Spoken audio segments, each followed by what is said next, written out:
We were dragging our feet and grumbling, impossible this and ridiculous that. Why we have to build a wall for anyway? This is impossible. It's never going to get done. Daddy-O overheard us, threw down his tools, and marched over to where we were yapping. He snatched a brick out of my hand and held it up in front of us. "Stop thinking about the damn wall," he said. "There is no wall. There are only bricks. Your job is to lay this brick perfectly, then move on to the next brick, then lay that brick perfectly, then the next one.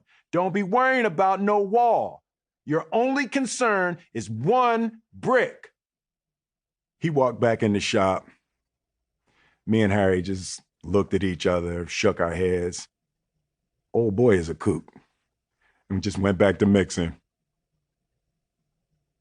Some of the most impactful lessons I've ever received, I've had to learn in spite of myself. I resisted them, I denied them, but ultimately the weight of their truth became unavoidable. My father's brick wall was one of those lessons. The days dragged on, and as much as I hated to admit it, I started to see what he was talking about. When I focused on the wall, the job felt impossible, never ending. But when I focused on one brick, everything got easy. I knew I could lay one damn brick well. As the weeks passed, the bricks mounted, and the hole got just a little bit smaller. I started to see that the difference between a task that feels impossible and a task that feels doable is merely a matter of perspective. Are you paying attention to the wall, or are you paying attention to the brick?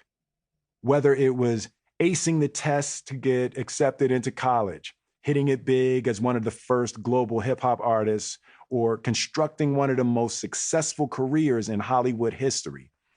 In all cases, what appeared to be impossibly large goals could be broken down into individually manageable tasks. Insurmountable walls comprised of a series of conceivably layable bricks. For my entire career, I have been absolutely relentless. I've been committed to a work ethic of uncompromising intensity. And the secret to my success is as boring as it is unsurprising. You show up and you lay another brick.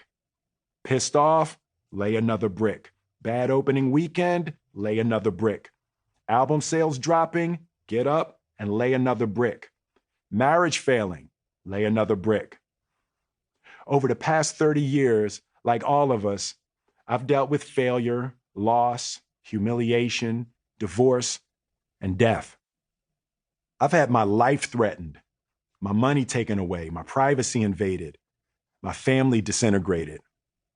And every single day, still, I got up, mixed concrete, and laid another brick.